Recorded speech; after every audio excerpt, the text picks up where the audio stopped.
Good morning बच्चों। Welcome back to fighter batch 2.0। आज का जो हमारा लेक्चर है फाइटर बैच का, उसमें हम नेफ्रॉन की जो संरचना थी इसका हम अध्ययन कर चुके हैं। अब हम उसमें से थोड़ा सा आगे वासा रेक्टा, एक शब्द आता है वासा रेक्टा, उस शब्द को समझेंगे हम। और इससे पहले हम थोड़ा सा एनसीईआरटी से देख लेते हैं, जो हमने लास्ट लेक्चर में डिस्कस किया उसको एनसीईआरटी से पढ़ रहे हैं। उसकी संरचना, नेफ्रॉन की संरचना को हम एनसीईआरटी से टैली कर रहे हैं। चलिए देखते हैं। अब नलिकार संरचना वृक्काणु नेफ्रॉन पाई जाती है जो क्रियात्मक इकाई है। मैं बता चुका हूं, वृक्क की संरचनात्मक व क्रियात्मक इकाई कौन है? नेफ्रॉन। ये नेफ्रॉन का चित्र है जो हम पढ़ चुके हैं। प्रत्येक वृक्काणु नेफ्रॉन में दो भाग होते हैं। पहला भाग है गुच्छ या ग्लोमेरुलस, ये पहला भाग है, ये वाला भाग ग्लोमेरुलस पहला भाग।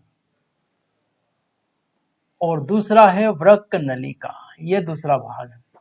पहला भाग गुच्छ ग्लोमेरुलस और दूसरा भाग है वृक्क नलिका। ये सारी नलिकाएं जो दिख रही पीले रंग की, ये सब वृक्क नलिका।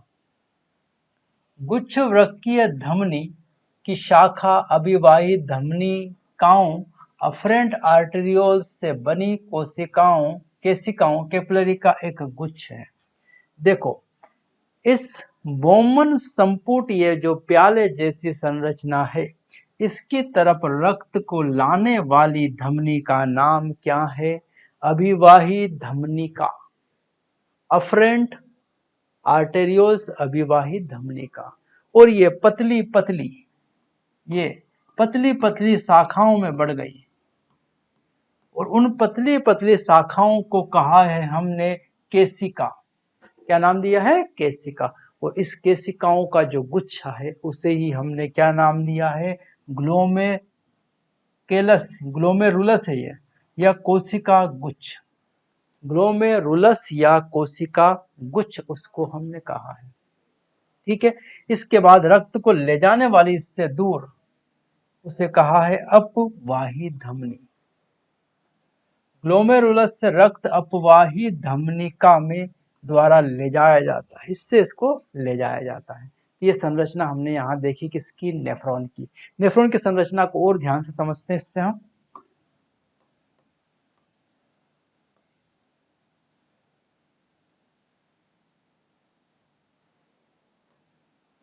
ये देखें यहाँ पर नेफ्रॉन की संरचना, ये एनसीईआरटी का चित्र है। ये है बोमन संपुट, ये है ग्लोमेरुलस, और दोनों को मिला के हम बोल चुके हैं मालपीगी काय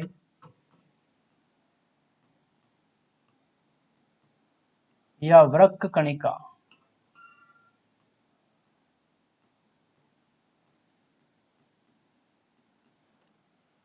मालपीगी काय या उसे दोनों को मिलाकर क्या कहा गया है? वृक्क कणिका, इन दोनों को कहा है।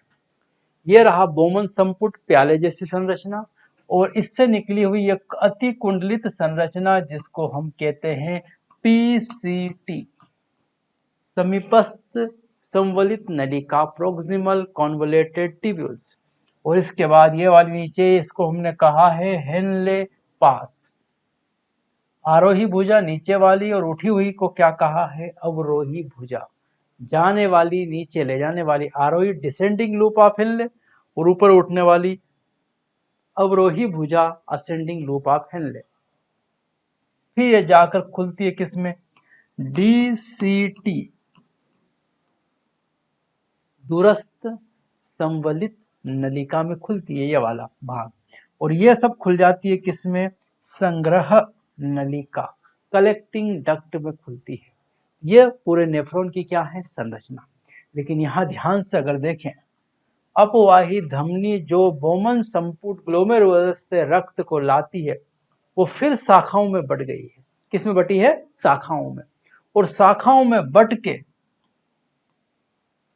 इसमें शाखाओं में बट के इस हेनले पास के वो समांतर क्रम में गई है। किस क्रम में जा रही है? समांतर क्रम में। और इस केशिकाओं के जाल को कहा है वासा रेक्टा। इन रक्त वाहिनियों के जाल को क्या नाम दिया है? वासा रेक्टा। यहां से चलो इस चित्र देख लिया हमने, अब चलते हैं और एनसीईआरटी की लाइन।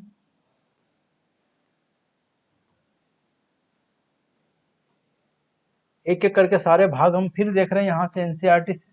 ये है पहला भाग जिसको हमने कहा है ग्लोमेरुलस, और ये ग्लोमेरुलस, और ये दूसरा भाग जिसको हमने नाम दिया है बोमन संपुट।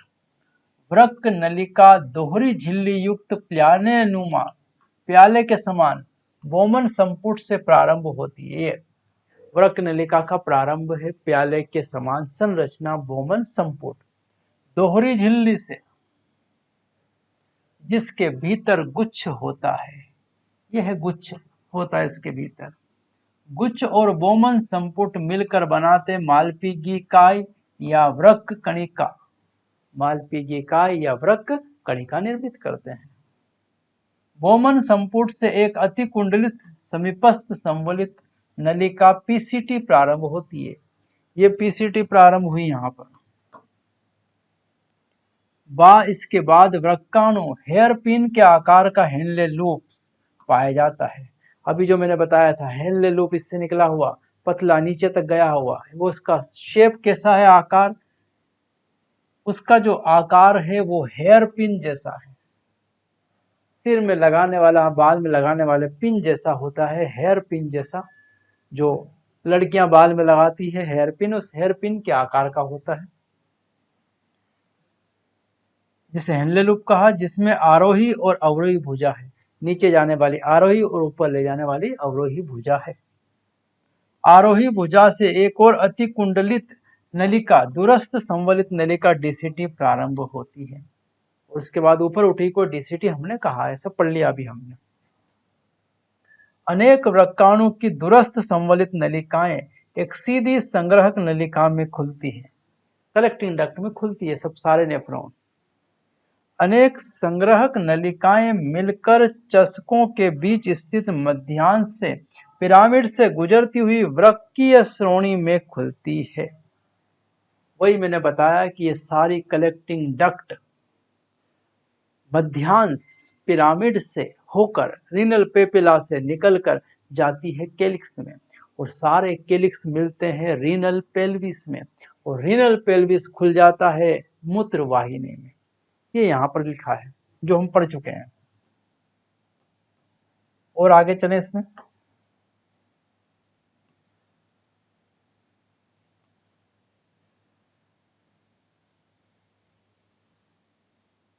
वृक्काणु की वृक्क कणिका समीपस्थ संवलित नलिका, दूरस्थ संवलित नलिका आदि वृक्क के वल्कुट भाग में है, जबकि हेनले लूप मध्यांश में स्थित होते हैं। अब यहाँ के बाद में ये जो पॉइंट्स है, इन पॉइंट्स को हम, इन सारे पॉइंट्स को हम समझेंगे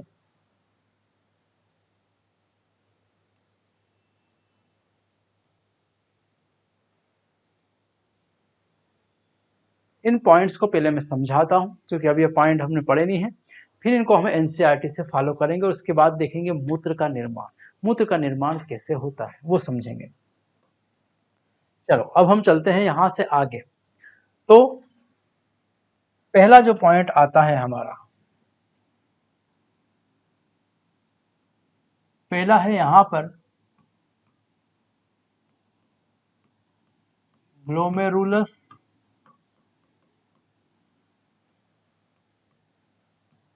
बोमन संपुट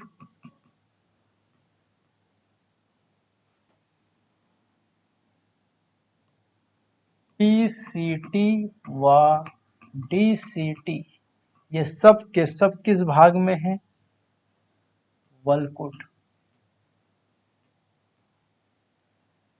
और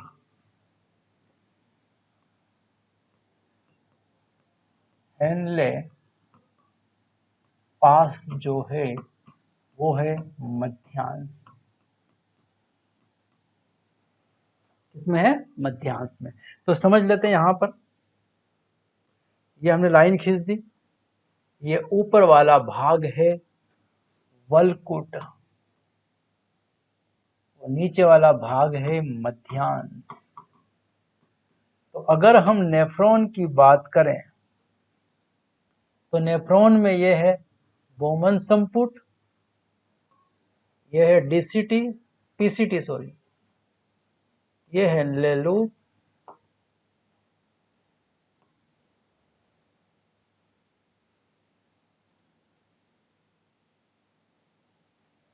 और फिर ये आई डीसीटी,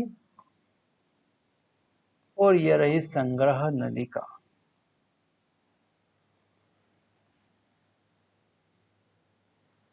ये रहा ग्लोमेरुलस।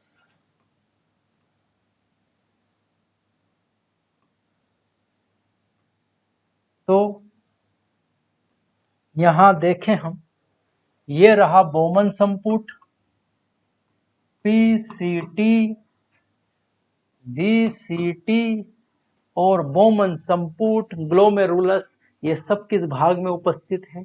वलकुट भाग में। दिख रहा है यहाँ कौन सा भाग में है? ये वलकुट। और अंदर वाला गहरा भाग जो है वो मध्यांश है, और मध्यांश वाला भाग में क्या उपस्थित है? हेनले पास। ये है हेनले पास। क्या नाम दिया इसको? हेनले पास। ये मध्यांश में हेनले पास है, और वलकुट में जो है वो क्या क्या है? पीसीटी, डीसीटी, सब बोमन संपुट, ग्लोमेरुलस, ये सब किस में है? वलकुट क्षेत्र में।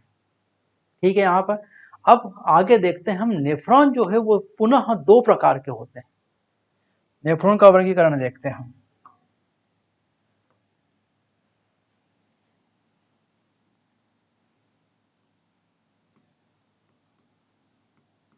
नेफ्रॉन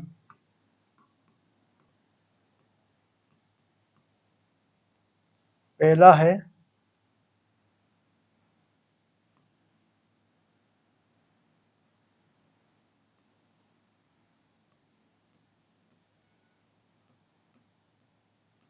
वलकुटीय नेफ्रॉन, और दूसरा है मध्यांश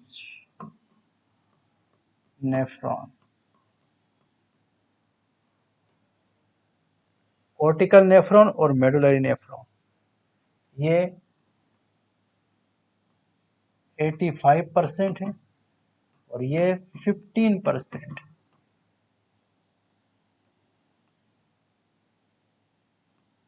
हेनले पास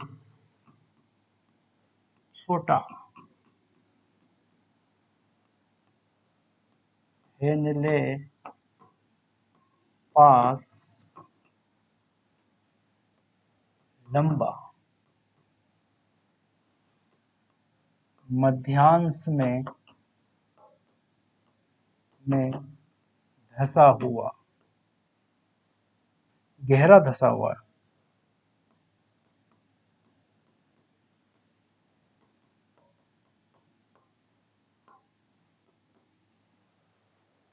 तो दो तरह के हमारे पास क्या है? नेफ्रॉन। पहला है वलकुटीय नेफ्रॉन, और दूसरा है मध्यांश नेफ्रॉन। कुछ अगर हम देखें यहीं पर, वो लाइन बना ले पहले हम। ये लाइन है वलकुट की, ये वलकुट, और ये है मध्यांश। दो तरह के नेफ्रॉन है यहां पर, देखो। ये वाले नेफ्रॉन,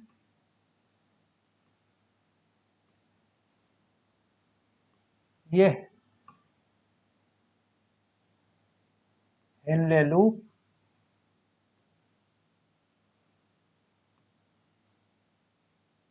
ये रही कलेक्टिंग डक्ट। ये नेफ्रॉन पहले नंबर का, और ये दूसरे नंबर का नेफ्रॉन।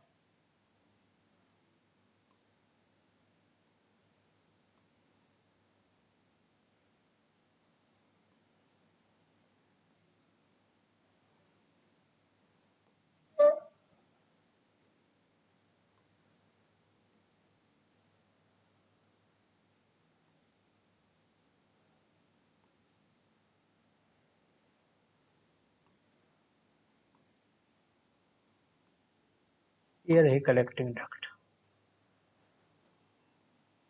दोनों में अंतर आपको स्पष्ट नजर आ गया होगा कि जो वल्कुट क्षेत्र में नेफ्रॉन है उन्हें हमने वल्कुटीय नेफ्रॉन कहा।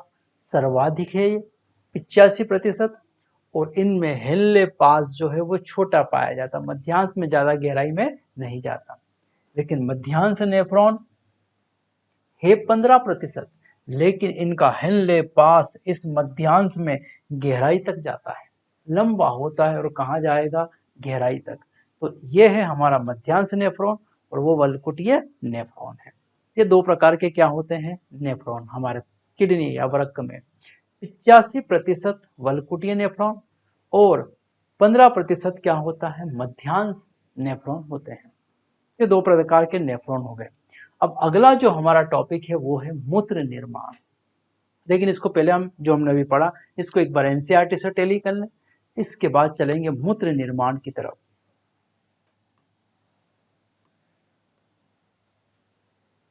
वृक्काणु की वृक्क कणिका, ये तो पढ़ चुके हैं हम। वृक्काणु की वृक्क कणिका समीपस्थ संवलित नलिका, दूरस्थ संवलित नलिका आदि वृक्क के वल्कुट भाग में उपस्थित है, जबकि हेनले लूप मध्यांश में स्थित होते हैं।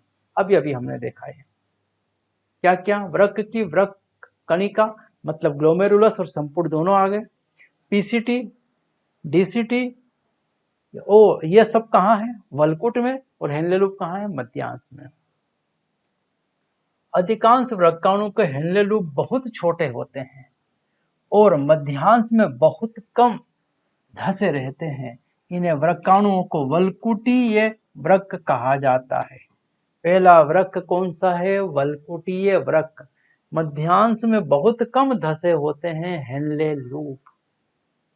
कुछ वृक्काणुओं के मतलब इनका प्रतिशत कम है, हेनले लूप बहुत लंबे हो जाते हैं तथा मध्यांश में काफी गहराई तक धसे रहते हैं।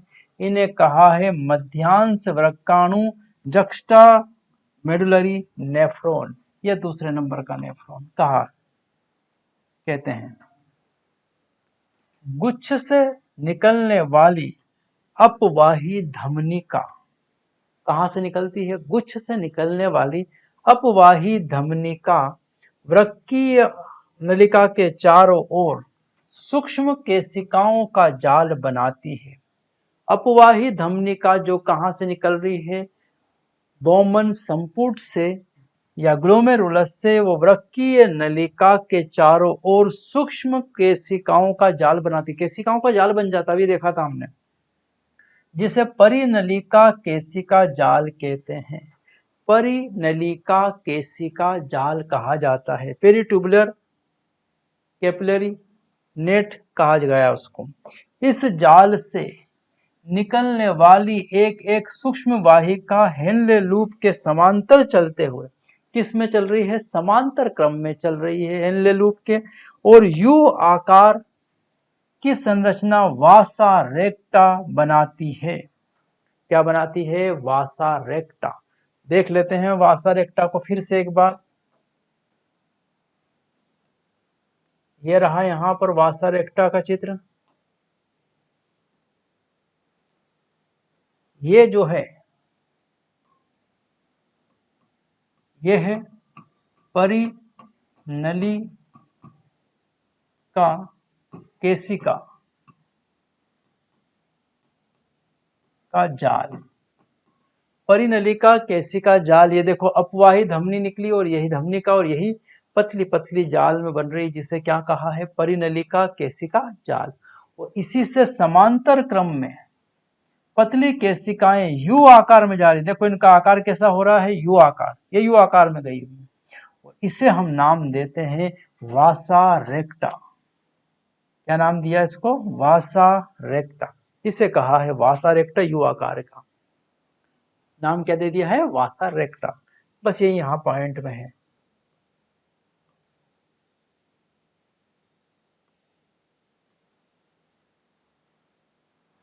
वल्कुटीय वृक्काणु में वासा रेक्टा या तो अनुपस्थित है या अत्यधिक हासित होगी।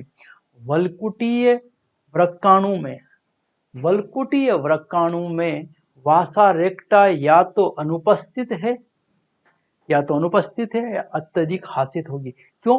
क्योंकि जो वल्कुटीय नेफ्रॉन होंगे उनमें जो हेनले पास है वो बहुत ही छोटा है, और जब छोटा है तो उसमें क्या नहीं बन पाएगा, वासा रेक्टा नहीं बन पाएगा। देखते हैं इधर क्यों नहीं बन पाएगा।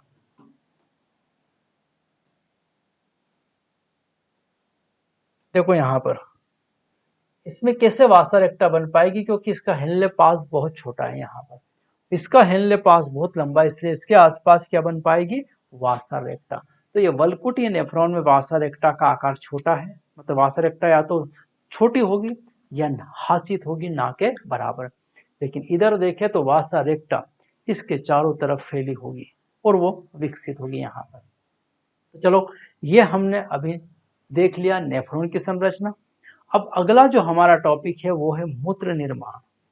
क्या देखना है, अब हमको मूत्र निर्माण पढ़ना है। चलो अब हम देखते हैं मूत्र निर्माण की प्रक्रिया।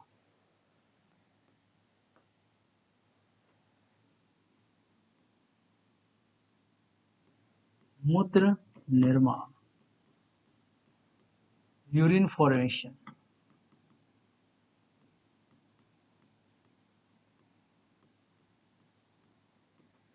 और ये जो मूत्र निर्माण की प्रक्रिया है ये 3 चरणों में संपन्न होती है। सबसे पहला जो चरण है हमारा वो है गुच्छीय निस्यंदन।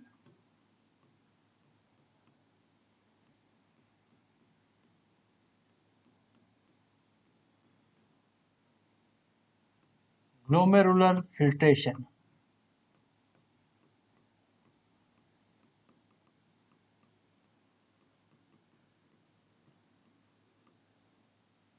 दूसरी प्रक्रिया है पुनः अवशोषण, रीअब्जॉर्प्शन।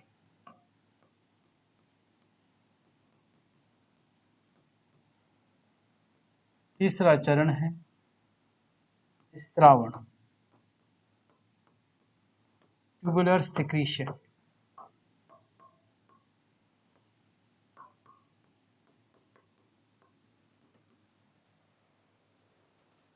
तो मूत्र निर्माण की जो प्रक्रिया है वो कुल कितने चरणों में संपन्न हो रही है, 3 चरण है। गुच्छीय निस्यंदन, पुनः अवशोषण और स्त्रावण। अब इनमें एक एक करके हम इन तीनों चरणों को समझेंगे। सबसे पहला जो हमारा चरण है वो क्या है, गुच्छीय निस्यंदन।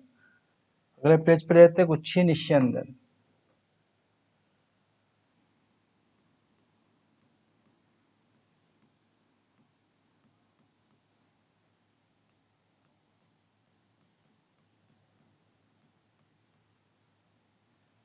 गुच्छीय निस्यंदन, या अगर हम बात करें ग्लोमेरुलर फिल्ट्रेशंस की, तो ये प्रक्रिया घटेगी कहाँ पर, बोमन संपुट में। तो हम थोड़ा सा चित्र बना लेते हैं बोमन संपुट का।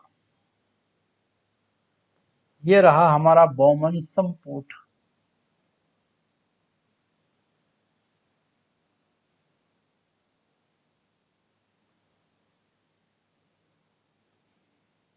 ये रहा बोमन संपुट।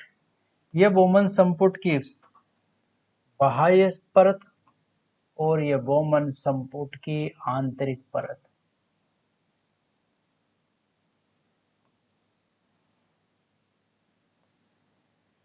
ये है हमारा बोमन संपुट। और इस बोमन संपुट में है रक्त वाहिनी, इधर से रक्त लाने वाली अफरेंट, ले जाने वाली इफरेंट, अभिवाही और अपवाही। ये है अभिवाही, ये है अपवाही, अफरेंट और इफरेंट। ये यहां पर आ रही है, गुच्छा बना रही है। देखो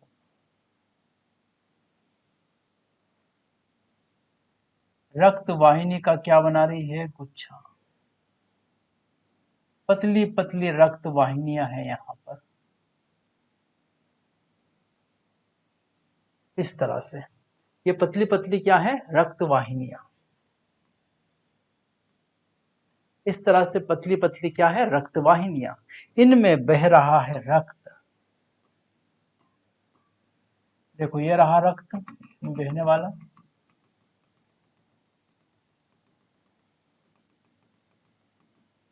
चित्र के माध्यम से आपको आसानी से समझ में आ जाएगा, ये बह रहा है रक्त। और यहाँ पर एक दोनों के बीच में पदार्थ है जिसे कहा जाता है आधारीय पदार्थ। यहाँ आधारीय झिल्ली है, यहाँ ये बीच में झिल्ली को नाम की दिया है आधारीय झिल्ली। तो यहाँ पर 3 परतें हैं जो काम कर रही है। पहली परत जो है यहाँ पर वो है एंडोथेलियम।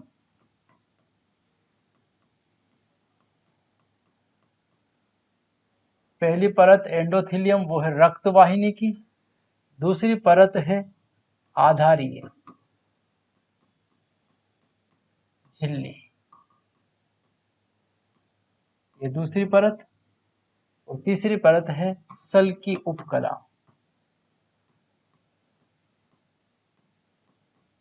इसकी बोमन संपुट की।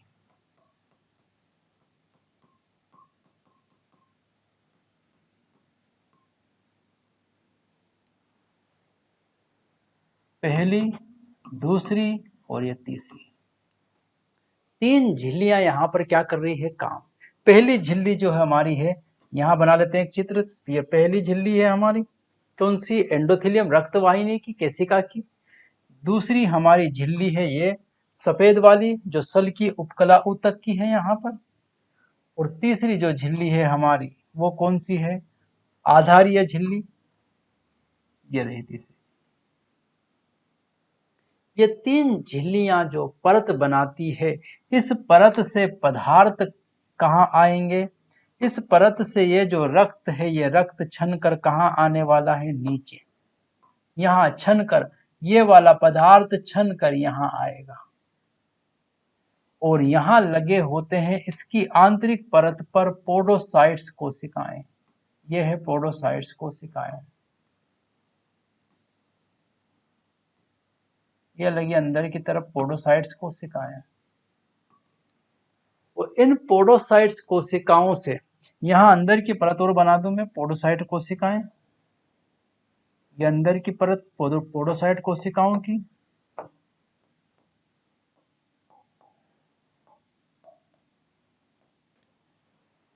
ये है पोडोसाइट्स कोशिकाएं, इनकी एक परत है यहाँ पर। अब हम देख रहे हैं यहाँ पर गुच्छीय निस्यंदन।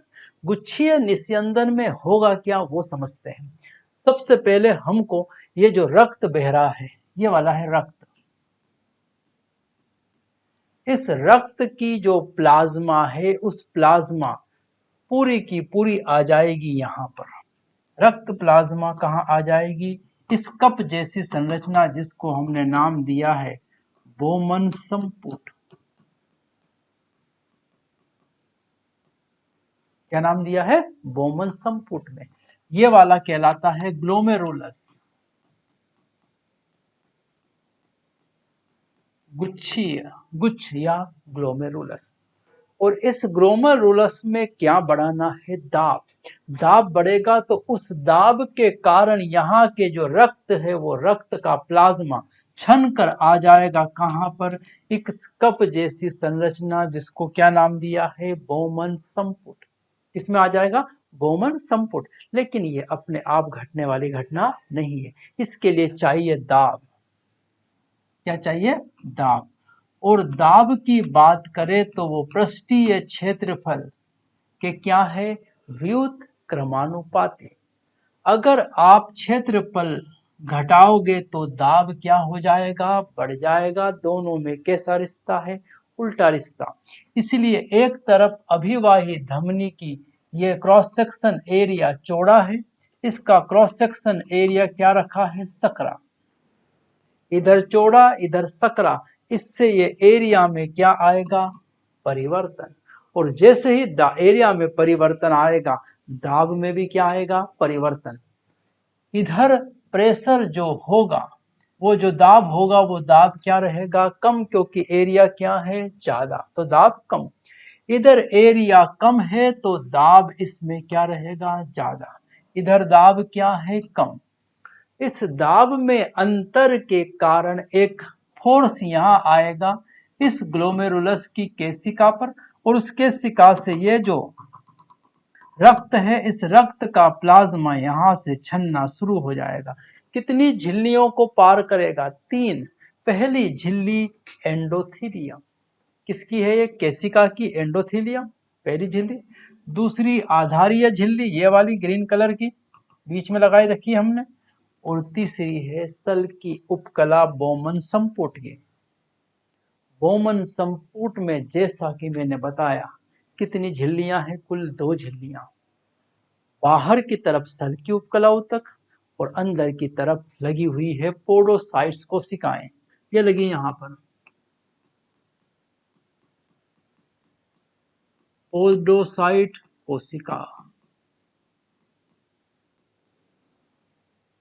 क्या लगी हुई है? पोडोसाइट्स कोशिका। इन पोडोसाइट्स कोशिकाओं के बीच में, ये इम्ब्रिकेट मैनर में होती ताकि बीच में थोड़ी सी क्या बन जाए? गैप। और ये जो पदार्थ है, ये पदार्थ इस दाब के कारण छन के कहा आएगा? इन तीनों झिल्लियों से। ये कुछ मिलीमीटर से भी कम बनाती है। झिल्लियां 3 है, लेकिन इनकी जो मोटाई है वो मिलीमीटर से भी कम होती है। इसलिए इनसे पदार्थ आसानी से कहाँ आ जाता है? नीचे छन के। रक्त छन जाता है, और जैसे ही रक्त छनता है इसमें यहां पर आ जाता है नीचे की तरफ, वो है निस्यंद। क्या आएगा? निस्यंद या फिल्ट्रेट। और इस निस्यंद या फिल्ट्रेट में अगर हम बात करें तो कौन कौन से पदार्थ होंगे?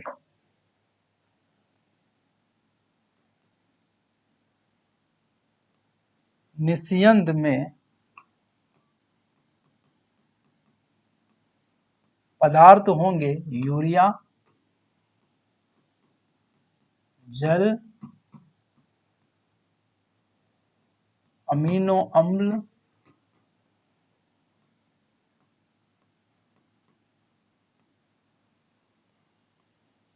यूरिक एसिड, यूरिक अम्ल,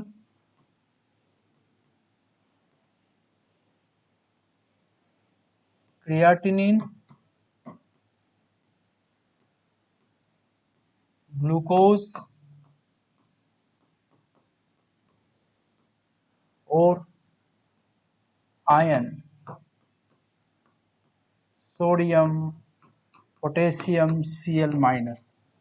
ये सारे के सारे पदार्थ किस में मिलेंगे? आपको निस्यंद में, फिल्ट्रेट में यहाँ छनकर आ जाएंगे। लेकिन ये पोडोसाइट कोशिका के कारण बड़े प्रोटीन यहां से नहीं आ पाएंगे, इसलिए इसे कहा जाता है अल्ट्रा फिल्ट्रेशन, परानिस्यंदन। परानिस्यंदन या अल्ट्रा फिल्ट्रेशन।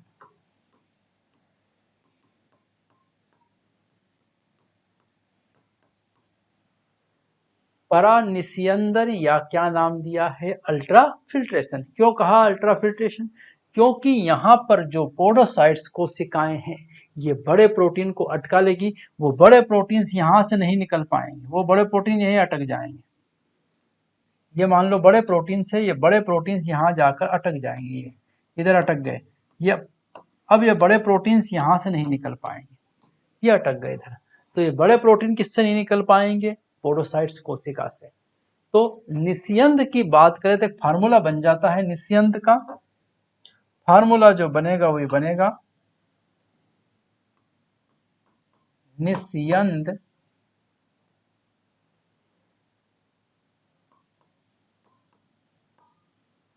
बराबर फिल्ट्रेट, निस्यंद बराबर प्लाज्मा माइनस बड़े प्रोटीन।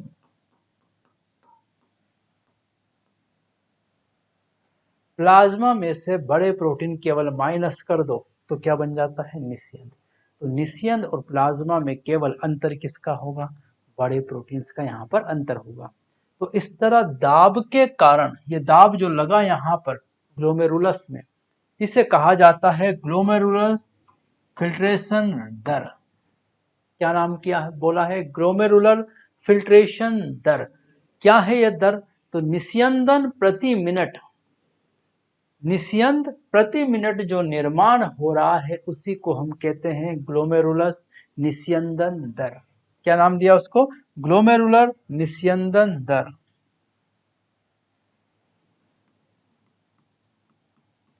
ग्लोमेरुलर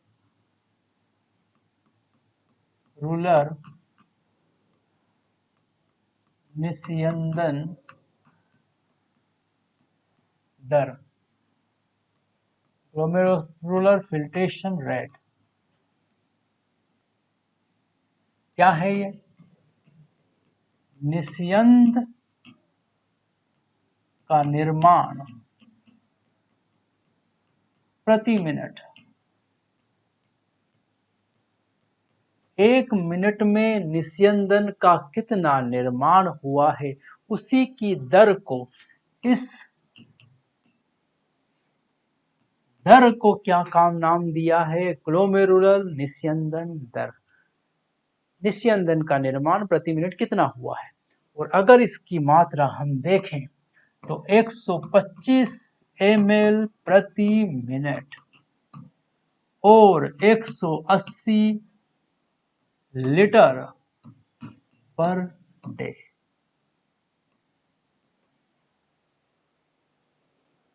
हमारा जो निस्यंदन होता है किडनी के द्वारा, वृक्क के द्वारा, वो 125 ml प्रति मिनट होता है या 180 लीटर पर डे। एक दिन में इतना निस्यंदन हो जाता है।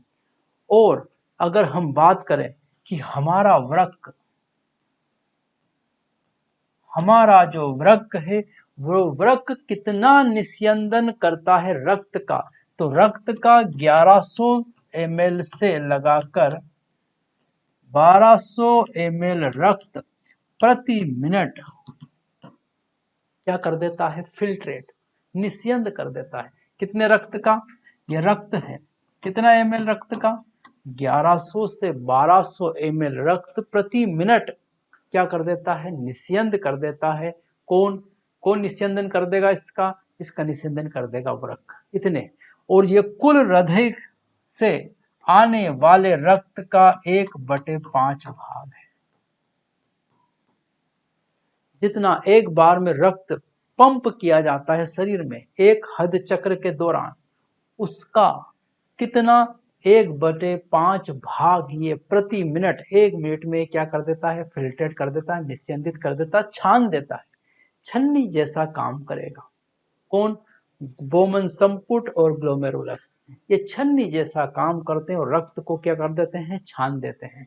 तो ये जो छानने की प्रक्रिया इधर हमने देखी, ये यहाँ चल रही, छन्नी लगी हुई है और इस 3 छन्नी में ट्रिपल लेयर है, 3 परत बनी हुई है।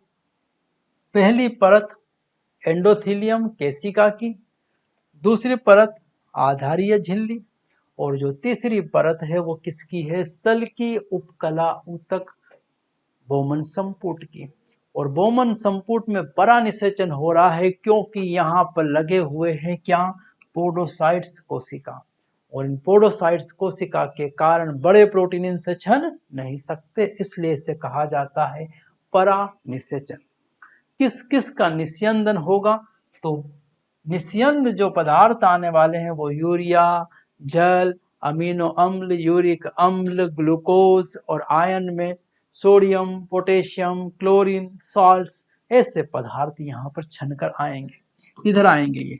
और ये पहला हमारा चरण कंप्लीट हुआ है जिसको हमने क्या नाम दिया है? गुच्छीय निस्यंदन। क्या बोला है? गुच्छीय निस्यंदन। इसको थोड़ा हम एनसीईआरटी से टेली कर लें और फिर कल अगला हम भाग देखेंगे इसी का। वो कौन सा भाग होगा हमारा? सिक्रीशन, ट्यूबुलर सिक्रीशन, स्त्रावण और रीअब्जॉर्प्शन, पुनः अवशोषण। 2 चरण और देखना है हमको। अब इसको थोड़ा एनसीईआरटी से समझ लें। ये मूत्र निर्माण की प्रक्रिया है।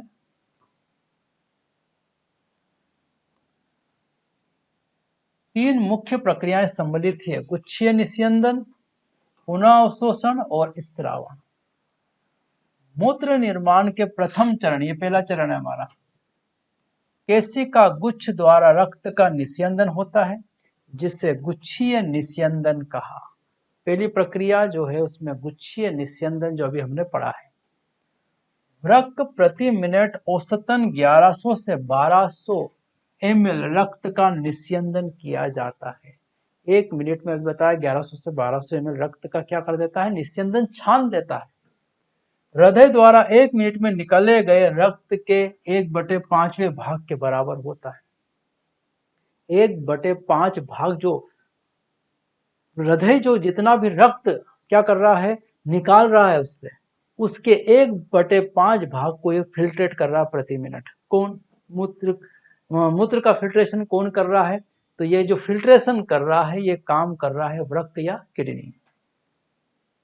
गुच्छ की कोशिकाओं का रक्त दाब रुधिर का 3 परतों से निस्यंदन करता है। तो ये ग्लोमेरुलर जो है दाब के कारण ही जा रहा है, छन रहा है, वो जो दाब है वो 3 परतों को पार कर रहा है। आंतरिक उपकला, रक्त केशिका की आंतरिक उपकला, बोमन संपुट की उपकला तथा दोनों परतों के बीच पाए जाने वाली आधारीय झिल्ली, ये 3 परत। केशिका की आंतरिक उपकला एंडोथीलियम, बोमन संपुट की उपकला सल की उपकला और आधारीय झिल्ली, 3 को पार करता है ये दाब। आगे अगर बात करें इसमें, तो बोमन संपुट की उपकला कोशिकाएं पादुना पोडोसाइट्स कहलाती हैं, जो विशेष प्रकार का पोडोसाइट्स वाला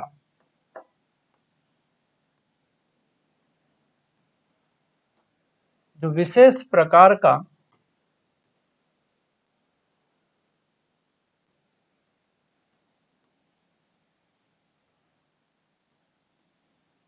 विन्यास होता है, जिन्हें कुछ छोटे छोटे अवकाश के बीच में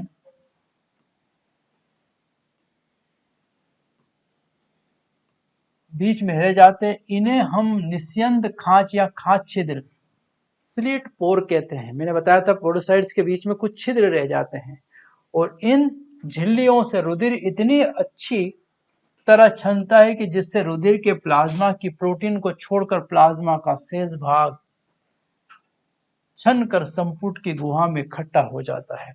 इसलिए इसे परा निस्यंदन, अल्ट्रा फिल्ट्रेशन कहते हैं। छानने का काम और अच्छा कौन कर देता है? पोडोसाइट्स कोशिकाएं, उनमें ये छिद्र है और ये छिद्र छानने का काम बहुत अच्छी तरह से करते हैं और इसके कारण बड़े प्रोटीन को छोड़कर प्लाज्मा का पूरा छन कर कहाँ आ जाता है? निस्यंद में, बोमन संपुट में। परानिषेचन इसे नाम दिया, परानिस्यंदन नाम दिया। वृक्कों द्वारा प्रति मिनट निस्यंदित की गई मात्रा, वृक्कों द्वारा प्रति मिनट निस्यंदित की गई मात्रा गुच्छीय निस्यंदन दर ग्लोमेरुलर फिल्ट्रेशन कहलाती है। वृक्कों द्वारा, किडनी के द्वारा 1 मिनट में निस्यंदित की गई मात्रा गुच्छीय निस्यंदन दर कहलाती है और यह दर एक स्वस्थ व्यक्ति में 125 ml प्रति मिनट अर्थात 180 लीटर प्रतिदिन है। कितनी है? 180 लीटर प्रतिदिन होती है। अब इसके बाद में अगला जो हमारा टॉपिक है, उस टॉपिक को हम डिस्कस करेंगे। जो अगला हमारा टॉपिक है उस टॉपिक को ट्यूबुलर, हमने क्या बोला है? सिक्रीशन। और ट्यूबुलर सिक्रीशन जो है और एक हमने पुनः अवशोषण, ये 2 चरण है। इन 2 चरणों को बच्चों अगले लेक्चर में हम फिर देखेंगे। थैंक यू सभी को।